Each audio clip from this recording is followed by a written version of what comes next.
मान्छे उठ्नुहोस्, चुनाव लड्नुहोस्, जित्नुहोस्, फेरि के हुनुपर्ने हुनुहोस् र को आउनुपर्ने आउनुहोस्, तर अहिले दायाँ लाग्ने काम नगर्नुहोस्। म फेरि पनि विशेष अनुरोध गर्न प्रचण्डतिर माधवजीको जोरमा यो विगत भएको भन्ने पनि सुन्यौँ, तर जसले विगत गर्नमा भूमिका निभाएको छ त्यसको पछि प्रधानमन्त्री शेरबहादुर नलाग्नुहोस् र यसलाई निरन्तर अगाडि बढाउनु। 6 महिनामा यसले सम्पूर्ण काम सक्छ, त्यसपछि स्वतः यो चाहिँ आफै काम सकेपछि बिदा हुन्छ।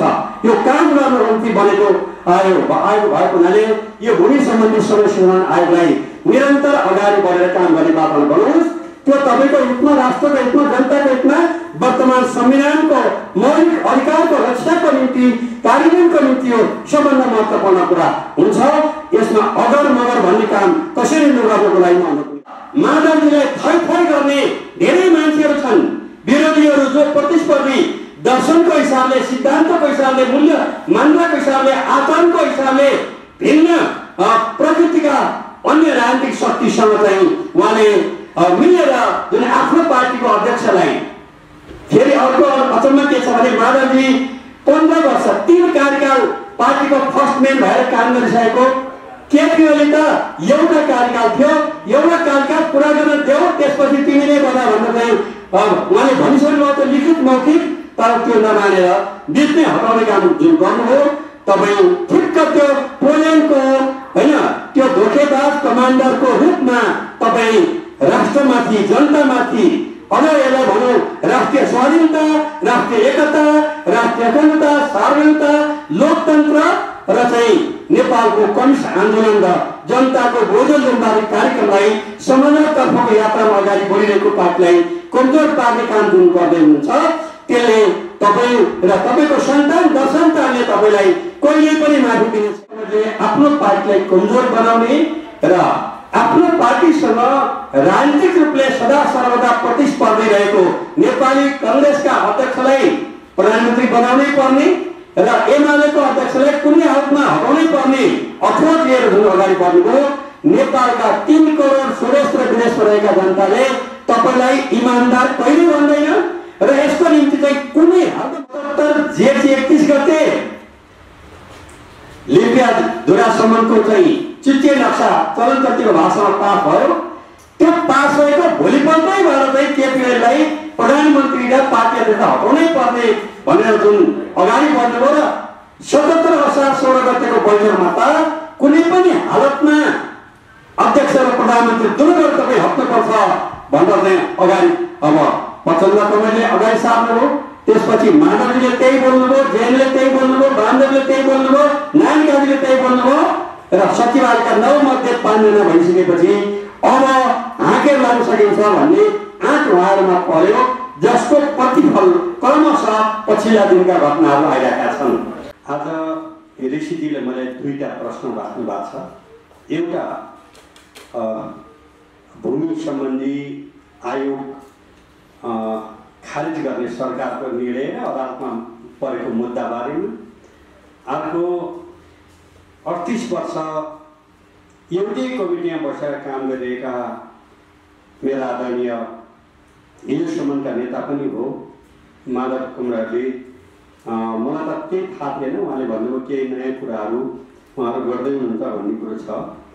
म यसमा धेरै जानभन्दा पनि पहिलो नम्बरमा आदरणीय माननीय पाल कमरेड र उहाँसँग सम्बद्ध रहनुभएका अझ 10 सदस्यीय पार्टीभित्रको आन्तरिक समस्या समाधान गर्नको निम्ति गठन भएको सुभाष चन्द्र निर्माण र हेमरावल समेत 10 जनाको कार्यदल जुन थियो, त्यसले अत्यन्त धेरै मेहनत गरेर काम गरेर त्यसले अगाडि सारेको प्रतिवेदनलाई नेकपा एमालेको स्थायी समिति र केन्द्रीय कमिटीले सर्वसम्मतले स्वीकार गर्यो र त्यो स्वीकार गर्दै मात्र होइन, त्यो अनुसार अगाडि बढाउनको निम्ति चाहिँ 2072 साल जेठ 2 गतेको अवस्थामा पार्टीलाई लैजानको निम्ति चाहिँ नेकपा एमाले केन्द्रीय कमिटी, स्थायी कमिटी दुवै तयार भयो।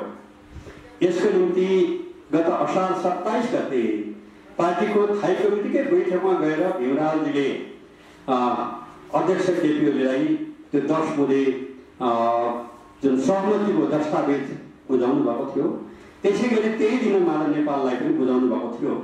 भनेपछि हाम्रो पार्टी नेकपा एमाले त्यसमा चाहिँ सहमत छ र त्यही अनुसार चाहिँ त्यसपछिका सबै बैठकहरू 2075 साल जेठ 2 गतेको आधारमा 14औं केन्द्रीय कमिटी बैठक हुनुपर्नेमा 10औं गर्ने भन्ने सहमति भएको, त्यही अनुसार अगाडि बढाउने काम गर्यो।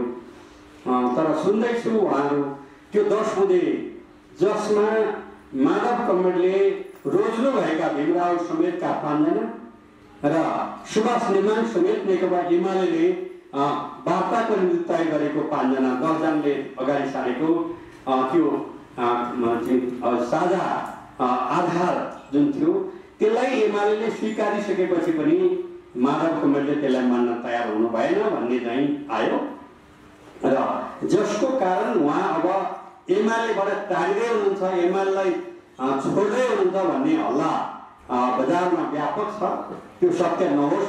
म अहिले पनि भन्छु 38 वर्षसम्म तमाम सुख दुःखको बेलामा एउटै कमिटीमा बसेर काम गरेको एकजना कमरेडको हिसाबले म अनुरोध गर्न चाहन्छु कि तपाईँ त्यो गल्ती गर्दै नगर्नुहोस्। एमालेमा जुन 10 बुँदे अब सहमति भएको छ 10 जना जिम्मेवार कमिटी गरेको, त्यो आधारमा पार्टीमा फरक आउने जिम्मेवारी दिएछ त्यो बोक्ने र अगाडि बढ्ने र महाधिवेशन छँदैछ महाधिवेशनमा कन्टेस्ट गर्ने। किनभने महाधिवेशन त हाम्रो पार्टीको विधान पार्टी र राज्यको संविधान अनुसार भनेको चाहिँ हाम्रो मङ्सिरमा महाधिवेशन गर्नुपर्ने हुन्छ। महाधिवेशनमा भन्दा पहिले विधान अधिवेशन गर्नै पर्ने हुन्छ।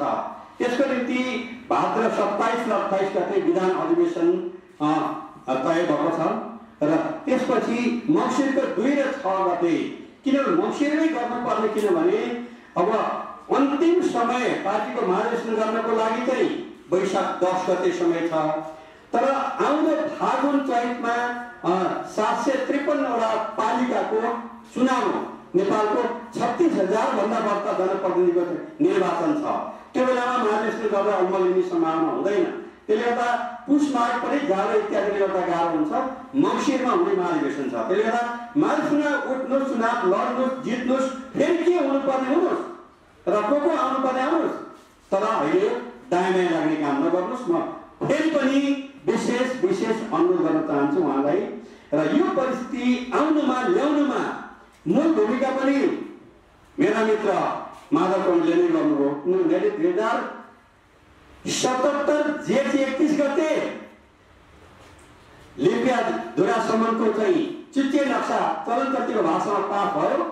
त्यो पास भएको भोलिपल्टै भएर चाहिँ केपीलाई प्रधानमन्त्री र पार्टी अध्यक्ष हटाउनै पर्ने भनेर जुन अगाडि बढ्नुभयो र 77 असार 16 गतेको बैठकमा त कुनै पनि हालतमा अध्यक्ष र प्रधानमन्त्री दुवैबाट तपाईँ हट्नुपर्छ भनेर चाहिँ अगाडि अब प्रचण्ड कमरेडले अगाडि सार्नुभयो। त्यसपछि माधवजीले त्यही बोल्नुभयो, जैनले त्यही बोल्नुभयो, बामदेवले त्यही बोल्नुभयो, नारायण गाजीले त्यही बोल्नुभयो र सचिवालयका 9 मध्ये 5 जना भइसकेपछि अब हाँकेर लाग्न सकिन्छ भन्ने आँट उहाँहरूमा पर्यो, जसको प्रतिफल क्रमशः पछिल्ला दिनका घटनाहरू आइरहेका छन्। यसले गर्दा चाहिँ आफैले त्रुटिले गर्दा तपाईहरू खास गरी माधव कमरेडले आफ्नो पार्टीलाई कमजोर बनाउने र आफ्नो पार्टीसँग राजनीतिक रूपले सदा सर्वदा प्रतिस्पर्धी रहेको नेपाली कांग्रेसका अध्यक्षलाई प्रधानमन्त्री बनाउनै पर्ने र एमालेको अध्यक्षलाई कुनै हालतमा हटाउनै पर्ने अठोट लिएर जुन अगाडि बढ्नुभयो। नेपालका 3 करोड स्वदेश र विदेशमा रहेका जनताले तपाईलाई इमानदार कहिले भन्दैन र यसको निम्ति चाहिँ कुनै हालत भन्दैन। म एउटा घटना भन्न चाहन्छु ऋषिजी, त्यो के हो भने हाम्रो देशमा 15 सालले अगुवाई गरेको राष्ट्रिय एकता अभियान चलेको थियो। त्यसपछि चाहिँ बहादुर शाह, भीमसेन थापा लगायतले जुन एकताको अभियान चलाउनु भयो, त्यही तरिकाले पोल्यान्डमा पनि राष्ट्रिय एकीकरण भइरहेको थियो। एकीकरण अन्तिम भएपछि नेपालको कीर्तिपुर जस्तै जित्न नसकेको एउटा राज्य रहेछ, रजता रहेछ। त्यहाँ चाहिँ जित्दै आएको पोल्यान्डले का चाहिँ सैनिक अधिकृत र त्यहाँकोले भनेछन् तिमी हामीलाई सहयोग गर, तिमीलाई चाहिँ हामी पद पैसा प्रतिष्ठा यावत दिन्छौँ भनेपछि चाहिँ उसले सबै क्ल्यू बतायो र चाहिँ राष्ट्रिय एकीकरण सम्पन्न भयो। सम्पन्न भएपछि एकीकरणको पक्षमा सहयोग पुर्याउने जुन कमान्डर थिए ती कमान्डरलाई ठुलो हाम्रो यहाँको टुरिस्ट जस्तै विशाल भोजको आयोजना थियो। भोजको आयोजना हुँदाखेरि त्यहाँ चाहिँ ट्याङ्कको अगाडि हैन त्यो ब्लास्ट गर्ने ट्याङ्कको अगाडि चाहिँ त्यो मान्छेलाई राख्यो। मलाई किन यसो गरेको झन् मैले सघाएँ भनेको थिएँ। भाइ हाम्रो बन्दुकले जो मरे ती महान छन्, तिनको हामी साउली बनाउँछौँ। तिमीले हामीले दिएको प्रलोभनमा परेर तिमीले जुन हामीलाई सहयोग गर्यौ, भोलि गएर यो देशको सत्ता अर्को देशले तिमीलाई त्योभन्दा राम्रो पद दियो भने तिमी त्यसलाई यो देशलाई धोका दिन्छौ। त्यसले गर्दा राष्ट्रमाथि धोका दिने मान्छेको निम्ति बाँच्ने अधिकार छैन भनेर त्यो प्रकारहरूलाई मारिन्छ र अनि मात्र घोषणा हुन्छ। त्यसै आज माधवजीलाई थै गर्ने धेरै मान्छेहरू छन्, विरोधीहरू जो प्रतिस्पर्धी दर्शनको हिसाबले, सिद्धान्तको हिसाबले, मूल्य मान्यताको हिसाबले, आचरणको हिसाबले भिन्न प्रकृतिका अन्य राजनीतिक शक्तिसँग चाहिँ उहाँले मिलेर जुन आफ्नो पार्टीको अध्यक्षलाई फेरि अर्को अचम्म के छ भने माधवजी 15 वर्ष 3 कार्यकाल पार्टीको फर्स्ट म्यान भएर काम गरिसकेको।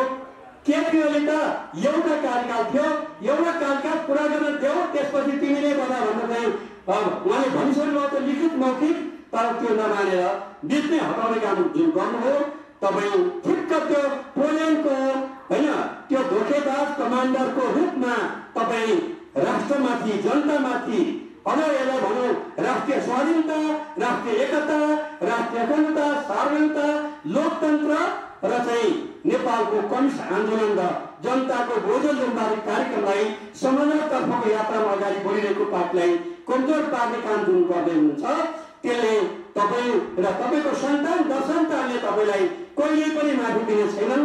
म त्यो गल्ती नगर्नु, फेरि पनि एमालेमा आबद्ध हुन सबै अन्य कमरेडहरू र खास गरी माधव कमरेडले यो कुरा अनुरोध गर्न चाहन्छु। अर्को मलाई ऋषिजीले भन्नुभएको छ यदि माधवको नेपालले एमाले छोडेर जानुभयो कस्तो किसिमको कारबाही गर्नुहुन्छ उहाँले त भनिसक्नु होइन। अब यो संसारमा के हुन्छ भने पार्टी संस्था प्राप्त गर्दाखेरि यो कुरो मैले ऋषिजीलाई र हाम्रा युवा पत्रकारलाई बताइरहनु पर्दैन। कुनै क्रमै भए पनि र संसारभरिको राजनीतिक दलको संस्था लिएपछि चाहिँ उसको एउटा अधिकार पार्टीलाई हस्तगत गरे आउँछ, पार्टीलाई दिएको हुन्छ एउटा अधिकार। किनभने सामान्य नागरिक जस्तो जे मन लाग्छ त्यही गर्न पाउँदैन। उसले पार्टीको दर्शन, सिद्धान्त, मूल्य, मान्यता, आचरण, नीति, निर्णय विधिसम्मत रूपले पालना गर्नुपर्छ। यदि पालना गरेन भने त्यो चाहिँ सदस्यको रूपमा पनि रहन सक्दैन। यो चाहिँ संसारभरिको सार्वभौम नियम हो। तर उहाँले 2077 को वैशाख 27 गते आफ्नो पार्टीको अध्यक्षलाई विश्वासको मत नदिएर हैन 27 जना जुन धोका दिएर बाहिर आउनुभयो हैन, यो एउटा कारबाहीको निम्ति पर्याप्त आधार त्यही थियो। त्यो क्रम बढ्दै फेरि पनि हामीले धेरै प्रयत्न गर्यौँ, किनभने यो पार्टी निर्माणमा उहाँहरूको पनि असाध्यै धेरै ठुलो योगदान भएको हुनाले गए जाउन् भन्ने कुरो सोच्नु हुँदैन भन्दा हामीले सबै खालका कारबाही भएको पनि फुका गरेर अगाडि बढायौँ। तर हुँदा पछि त आफ्नो पार्टीको प्रधानमन्त्रीलाई हटाएर हैन हस्ताक्षर गरेर शेरबहादुरलाई प्रधानमन्त्री बनाउन जानुभयो। त्यो पनि कस्तो भने आदरणीय माधवजीका सन्धि पनि हुनुहुन्छ, पार्टीका नेता हुनुहुन्छ सोम पाण्डे, उहाँले सार्वजनिक ढङ्गले बोल्नु भएको छ, टिभीमै बोल्नु भएको छ कि संसदभित्रको लेखा समितिको हलमा हामीलाई प्रधानमन्त्री महिला दिने भए अनि त्यसले गर्दा हस्ताक्षर गर्नुहोस् भन्दा माधवले प्रधानमन्त्री बन्ने गरी हस्ताक्षर गर्नु हो। तर पछि चाहिँ अब त बुढाले कन्फर्म गरेर चाहिँ शेरबहादुरलाई बनाउने कुरो गर्नुभएछ भन्दा उहाँले भोकलले सार्वजनिकले बोल्नु भएको छ। उहाँ टाढाको पार्टीको नेता मात्र होइन, माधवजीको सन्धि पनि उहाँले त्यसरी भन्नुभएको छ। भन्दाखेरि आफ्नै टिमलाई पनि धोका दिएर जानुभयो।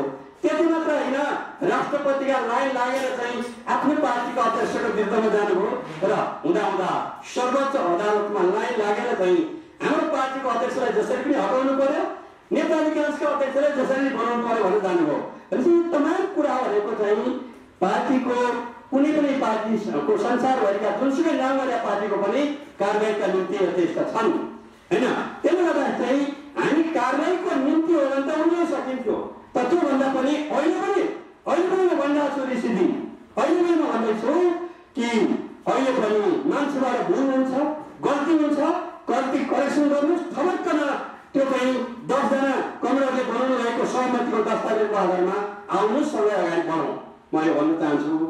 अब भयो जस्तो महादेवको भनेको छ जेपी शर्मा ओलीले माफ माग्नुपर्छ अध्यक्ष पद छोड्नुपर्छ एकताको लागि अब यो बारेमा यो माग यति निर्घृणी यति बेइमानपूर्ण यति चाहिँ लज्जाजनक हो कि उहाँ हेर्नुहोस् म एउटा सन्दर्भ भनौँ आफ्नो महाधिवेशनमा म जेल खनाललाई अध्यक्ष बनाउनु पर्छ भनेर सङ्घर्ष गरेको मान्छे अशोक राई र म तल्लो कोठामा बस्थ्यौँ बुटोल महाधिवेशनमा माथिल्लो कोठामा महाधिवेशनपाल बस्नुहुन्थ्यो उहाँले त्यतिखेर के भन्नुभयो भने केपीएललाई नबनाइकन पार्टी टिक्दैन जेल जस्तो मान्छेलाई जिम्मा दियो भने पार्टी बर्बाद हुन्छ भन्नुभयो मैले भने जे भए पनि 39 सालदेखि 46 सालसम्म जेल खनाल पार्टीको प्रमुख हुँदाखेरि नै राष्ट्रव्यापी रूपमा अगाडि बढ्नुको निम्ति काठमाडौँमा झोला आधारित पार्टी थियो भूमि आधारित भयो त्यसलाई यो चाहन्थ्यो नौ महाधिवेशनको अध्यक्ष केपी ओली हो अहिले डिक्लेयर गर्न तयार छ भने मैले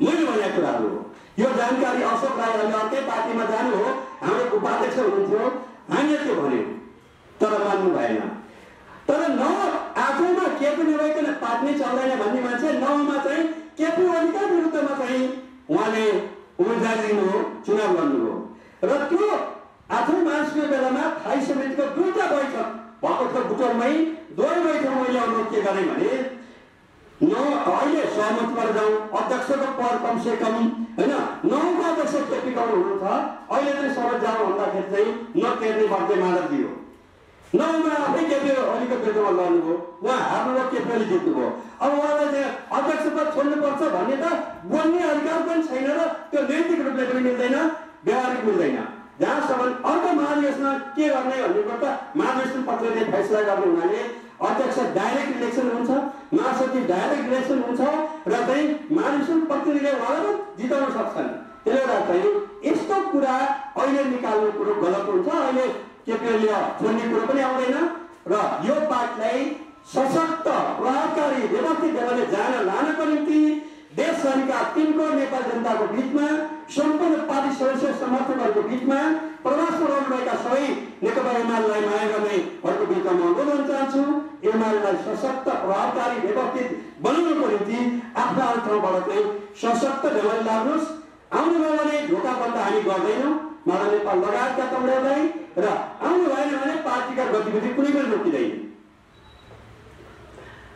अब अर्को प्रश्न सोध्नु भएको छ ऋषिजीले कि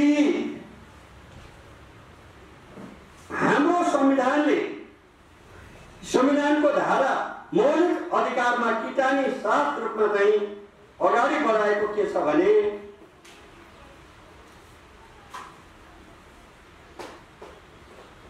सम्पूर्ण भूमिहीन दलित समुदाय सम्पूर्ण भूमिहीन सम्पूर्ण अव्यवस्थित बसोबासीलाई हामी जतिसक्दो चाँडै एक पटकको निम्ति जमिन उपलब्ध गराउँछौँ भन्दा हामीले किटानी साथ संविधानमै दर्ता गरेका छौँ संविधानको मौलिक अधिकार धारा 16 देखि 48 सम्म मौलिक अधिकारहरू छन् जुन नगरी नहुने मौलिक अधिकारका विषय भनेको ढिलो पनि भइसकेका छ त्यसले पुरा गर्ने उद्देश्यले अब यसको निम्ति नयाँ ऐन बनाएर र ऐन अब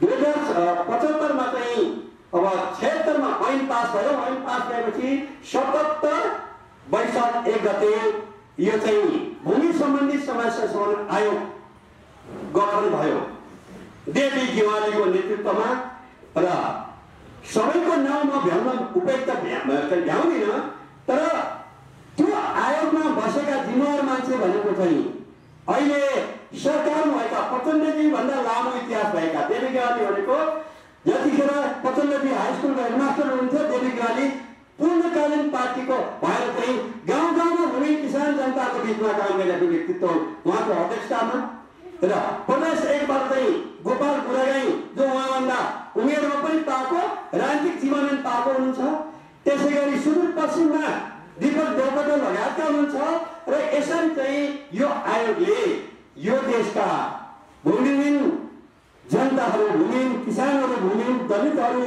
र अव्यवस्थित बसोबासी जो 1000 वर्ष 500 वर्षदेखि चाहिँ जग्गा जमिनमा जोतखोज गरेर आएका छन् तर चाहिँ उहाँको नाममा पूर्जा छैन कानुनी मान्यता छैन त्यसलाई अगाडि बढाउनको निम्ति चाहिँ सशक्त ढङ्गले प्रभावकारी ढङ्गले अगाडि बढ्नुको निम्ति यो आयोगले अहोरात्र खटेर काम गर्यो, अहोरात्र खटेर काम गर्यो र 753 पालिका मध्ये यो कुनै यो पार्टी त्यो पार्टी भन्ने होइन, 753 पालिका मध्ये 747 पालिकामा चाहिँ सम्झौता भइसकेका छ।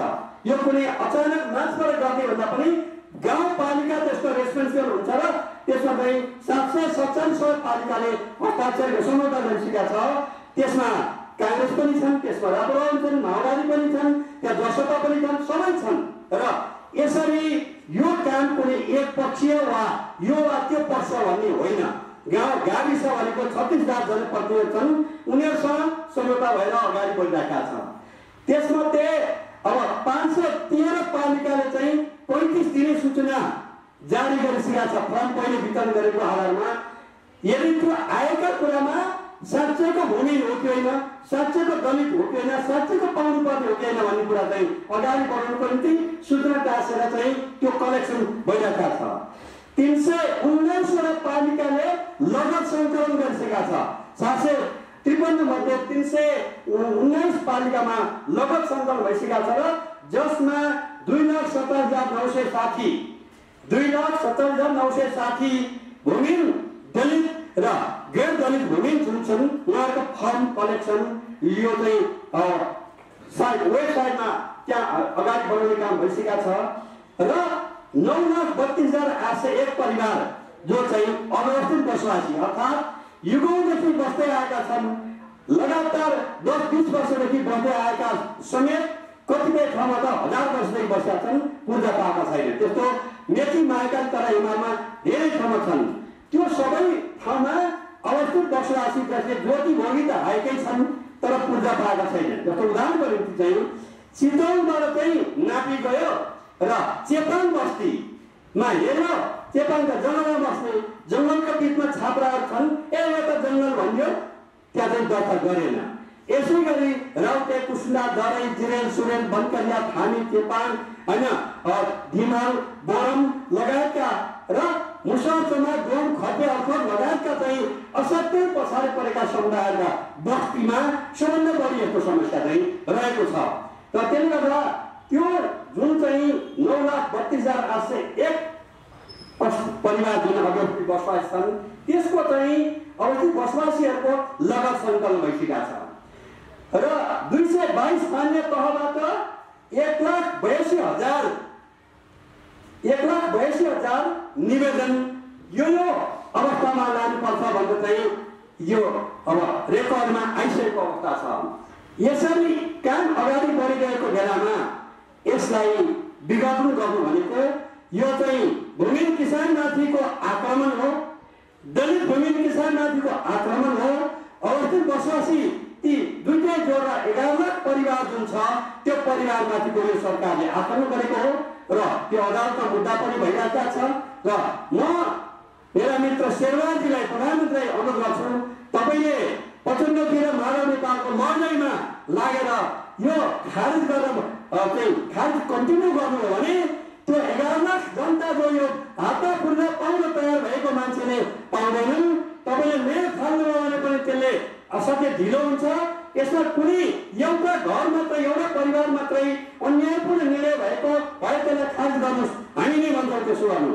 तर उहाँको घरमा शेरबहादुरजीले यदि चाहिँ यो आयोगलाई कन्टिन्यू नगर्ने अर्थात्मा पुग्नु भयो भने त्यो 11 लाख परिवार भनेको 55 लाख जनसङ्ख्या हुन्छ र उहाँहरू तपाईँको विरुद्धमा चाहिँ हर हिसाबले उत्रने छन् र त्यो अवस्थामा तपाईँलाई पश्चाताप बाहेक केही पनि बाँकी रहने छैन।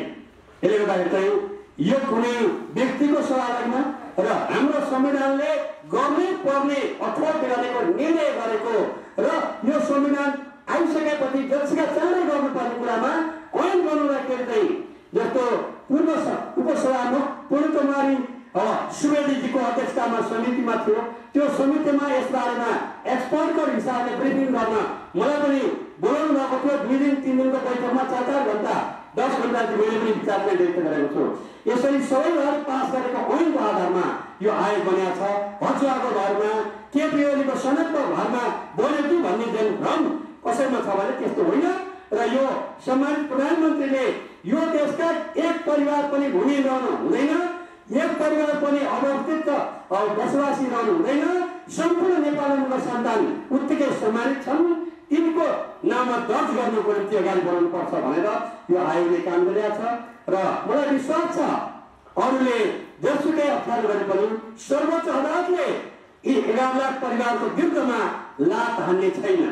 विगतमा केपीओलाई विस्थापन गर्नको निम्ति अदालतले हजार गल्ती गरेको भए तापनि मलाई विश्वास छ यो भूमिहीन गरिब किसानहरू, दलित समुदायहरू, जुन यो देशमा 13%, 13.8% दलित समुदायहरू छ र सबभन्दा धेरै तिनै दलित समुदाय चाहिँ अप्ठ्यारो अवस्थामा हुन्छ होइन। हुन त अहिले सरकारको गएका मान्छेको बारेमा नभइकन भनौँ र चाहिँ पश्चिम रुकुममा जाजरकोटका चाहिँ नवराज विश्वकर्मा समेत 6 जना एकदम यङ युवाहरूलाई कुटी कुटी मार्ने काम भयो होइन। त्यही क्षेत्रहरू प्रतिनिधित्व गर्ने मान्छे मन्त्री पनि भएका छन् र त्यो बेलामा मैले थाई समितिमा बेला ढङ्गले कुरा उठाउँदाखेरि चुप्चाप बस्ने मान्छे मन्त्री हुनुभएको छ। दलितको बारेमा चिन्ता कति लिनु होला मलाई धेरै विश्वास छैन। तर म के भन्छु भने शेरबहादुरजी, तपाईँ पहिले पनि जतिखेर मनमोहन अधिकारी प्रधानमन्त्री हुनुहुन्थ्यो तपाईँले छोटो समयमा अविश्वासको प्रस्ताव राख्नुभयो र चाहिँ मनमोहन अधिकारीको सरकार ढाल्नुभयो।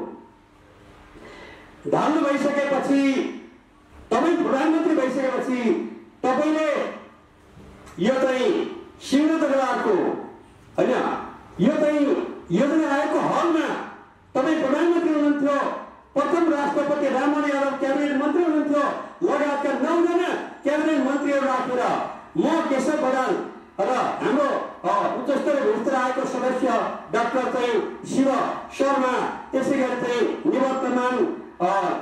निवर्तमान एटर्नी जनरल चाहिँ रमेश बराल, हामी 3 जनालाई ढाक्नु भएको थियो।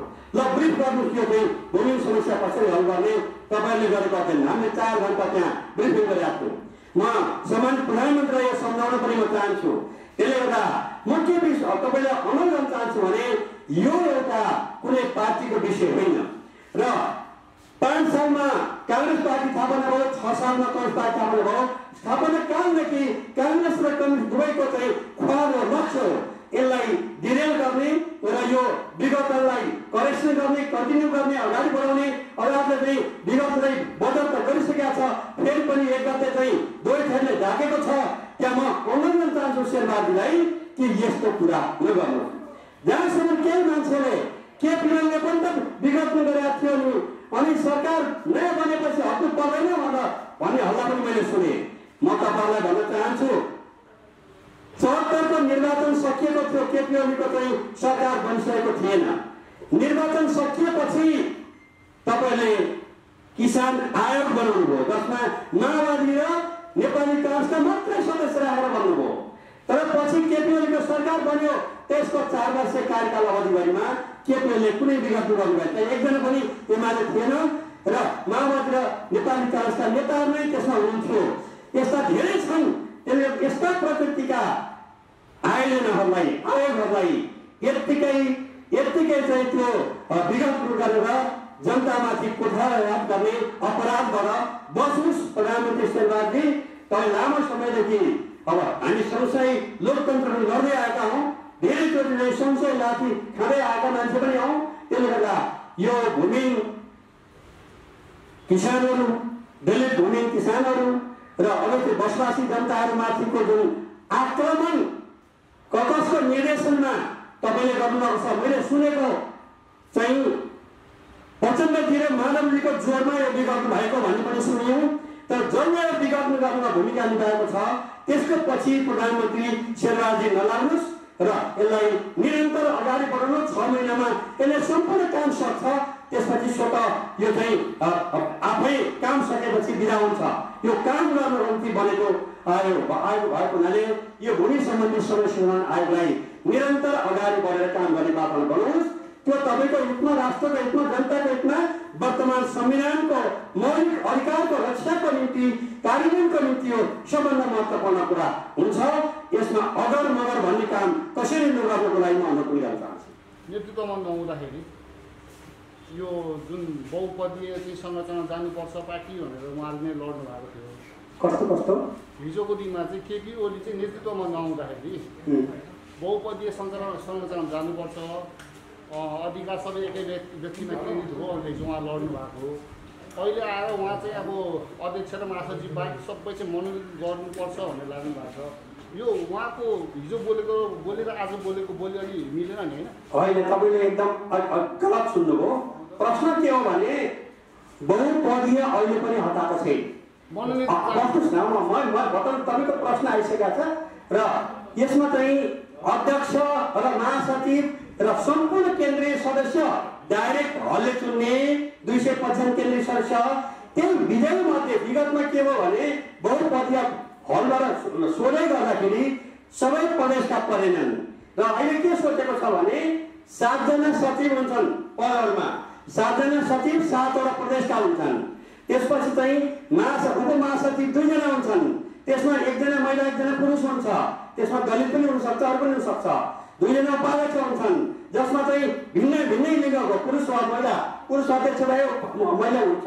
त्यसले गर्दा बहुपदीय ठाउँबाट बाहिर गयो कि भन्ने जुन भ्रम कसैले छर्न खोजेको छ, तपाईँ क्लियर हुनुहोस्, बहुपदीय हो तर एउटै जिल्लाका एउटै ठाउँका सबै ठुला पदका मान्छे नपरुन् भन्ने उद्देश्यले 7 प्रदेशबाट 1 जना सचिव हुन्छन्, पोर्टफोलियो नै भइहाल्यो र अध्यक्ष र महासचिव र सम्पूर्ण केन्द्रीय सदस्यहरू डाइरेक्ट महाधिवेशन प्रतिनिधिहरूले निर्वाचित गर्छन् भनेपछि चाहिँ अनि त्यसपछि त्यो केन्द्रीय समितिले सिंगै केन्द्रीय समितिले भनेको चाहिँ 2 जना उपाध्यक्ष, 2 जना चाहिँ उपमहासचिव, त्यसै गरी 7 जना सचिव लगायतको निर्वाचित गर्छन्। यो भनेको बहुपदीय अवस्था नै हो र खालि यति के हो भन्दाखेरि एउटै सबै भयभरका बागमती प्रदेशबाट पर्ने वा जुन यस्तो हुने जुन खतरा थियो त्यसलाई व्यवस्थित पार्ने निर्णय गरेको छ। एक अर्को कुरा बहुमत आयो तर पदीय हिसाबले महिलाहरूको सङ्ख्या 33% सबैतिर हुनुपर्छ भन्ने चाहिँ जुन अठोट छ त्यसमा पनि डिरेल भयो। त्यसले गर्दा अहिले अझै वैज्ञानिक त्यसले अहिले फाइनल भएको पनि छैन, यो त प्रस्ताव हो। भर्खर देशभरिका सम्पूर्ण चाहिँ 8 पार्टी छ, यसको बिचमा यो गइसकेका छ, सबै तहमा गइसकेका छ र 10 दिनभित्र उहाँले सुझाव ल्याउनुहुन्छ। सुझाव ल्याएपछि यो प्रस्ताव त केन्द्रले दिनै पर्यो। प्रस्तावभित्र धेरै कुरा परिमार्जन हुन सक्छ, तपाईँको सुझाव अनुसार पनि जान सक्दैन भन्ने कुरो होइन। खालि के भन्दाखेरि चाहिँ अब हाम्रो बाध्यता व्यवस्था के छ भने 1 महिना पहिले विधान अधिवेशनभन्दा पहिले देशभरिको त्यो सूचना गइसक्नुपर्छ, ड्राफ्ट गइसक्नुपर्छ। भाद्र 27-28 गते विधान अधिवेशन छ, विधान अधिवेशन नगरिकन महाधिवेशन गर्न मिल्दैन। महाधिवेशन मौसुरीभन्दा उता जान सक्ने परिस्थिति छैन। किन छैन मैले भनिहालेँ, सबभन्दा धेरै जनप्रतिनिधि छानिने फागुन चैतमा चाहिँ स्थानीय तहको निर्वाचन छ र हाम्रो महाधिवेशनले नेपाली काजको चाहिँ बडो अप्ठ्यारो भइरहेको छ कि भदौको सार्नको निम्ति अवधि नै वैधानिकले के भन्यो भन्ने अवस्था, त्यो परिस्थितिलाई ध्यानमा राखेर यी कुरा अगाडि बढाएको हो। प्रश्नको लागि तपाईँलाई धन्यवाद। यो पार्टी विवाद सम्बन्धी चाहिँ अब माधव नेपाल पक्षले चाहिँ वार्ता छलफल भइरहेको अवस्थामा चाहिँ संगठन पद्धतिमा नजानुहोस् भनेर तपाईँहरूलाई आग्रह गर्दै अब अहिले संगठन विस्तारका कामहरू भइरहेको छ। यसो हुँदाखेरि चाहिँ आइज मैले बुझेँ, तपाईँले मैले बुझेँ उहाँहरूलाई आउनुहोस् भन्ने उद्देश्यले नै त्यो स्थायी समितिमा म नै हुँ कि सबै खालका कार्यक्रम फिर्ता लियो, कारबाही फिर्ता लियो र कार्यदल बनाएर अगाडि बढायो भन्दा प्रस्ताव राख्ने यी तपाईँको अगाडि त्यसो बढा दिनै पर्छ। किन महानेपाल जेल खुनाल होइन बाबुदेव गौतम ईश्वर पोखरेल लगायतका सङ्गता 38 वर्ष एउटै कविता बसेर काम गरेर मान्छे म हुँ। किन केपी ओली 44 सालपछि मात्रै जेलबाट बाहिर आउनुभयो भने हामी सबै भन्यौँ त्यो खालको। त्यसले गर्दा चाहिँ त्यो राखेपछि कार्यदल बन्यो। कार्यदलमा को बस्ने भनेको माधवजीले छानेका हिमदान समेत 5 जना र त्यसपछि नेकपा एमालेको केन्द्रीय कमिटीले छानेका होइन सुभाष निर्माण समेत 5 जना 10 जनाको कार्यदल बन्यो। त्यो कार्यदलले बहुत मेहनत गरे। म त्यो कार्यदललाई अहिले पनि म धन्यवाद दिन चाहन्छु तपाईँको मिडिया मार्फत। ल्याएपछि असार 27 गते बालुवाटारमै भएको स्थायी समितिको बैठकमा युवराजले पार्टी अध्यक्षलाई बैठकमा स्थायी समितिको बैठकमा त्यो डकुमेन्ट दिनुभयो। त्यो खुसियालीमा मैले यस्तै झन्डा राष्ट्रिय झन्डा चाहिँ कार्यदलका 10 जना त्यहाँ उपस्थित भएका सबैलाई लगाइदिएँ मैले। यो झन्डा दिएँ खुसियालीमा र र उहाँले के भन्नु भने आजको बैठक स्थगित गर्नुहोस्, बैठक भोलि बसौँला, हामी त्यता सल्लाह गर्दैछौँ भन्नुभयो। अध्यक्ष केपी ओलीले त्यो बैठकमा के भन्नु भने भोलि होइन, तपाईँहरूको कुरा मिलाउनुहोस्, 4 दिन पछि 4 दिनको समय लिनु भनेर भनियो। तर चाहिँ 4 दिन होइन, असार 27 गते भीमराव आफै त्यहाँ गएर दिएको कुरोमा कहिल्यै पनि त्यो निष्कर्षमा पुग्न सकेन। एमालेपट्टि केपी ओलीसँग सबैले 10 बजे मान्यो, माधवजीले मान्नु भएन। उहाँहरूसँग चाहिँ भीमरावजीले अप्ठ्यारो परेको कारण त्यही हो। पछिल्लो समयमा त माधव पक्ष पनि त्यो 10 बजे सहमतिमा आएको भन्ने कुरा छ नि। के भन्नु हो? पछिल्लो समयमा 10 बजे जुन सहमति भयो त्यसमा त माधव नेपाल पनि सहमति हुनुभयो भन्ने कुरा आएका छन्। होइन, अब सहमति भएको भए त हिजो अस्तिका बैठकमा भागै लिनुहुन्थ्यो र कार्यदलका साथीहरू तयार हुनुहुन्थ्यो। तर माधव कमलले त्यो कार्यदलको निर्णयलाई स्वीकार्नु भएन। जसरी हाम्रो तर्फबाट एमालेको सिंहै केन्द्रीय कमिटी, थाई समिति अध्यक्षले सम्पूर्ण स्वीकार गरेर जस्तो केन्द्रीय कमिटीको 14औं बैठक भन्नुपर्ने ठाउँमा 10औं भन्दा हामीले ब्यानर अगाडि बढायौँ। सबै कुरा जेठ 2 गतेमा लानको लागि हामी तयार भयौँ, उहाँहरू तयार हुनु भएन। किनभने उहाँहरूको प्लानिङ भित्री कुरो र बाहिरी कुरो चाहिँ खास गरी म सबैलाई भन्दिनँ, माधवजीको हस्तमै थियो भन्ने बुझिन्छ।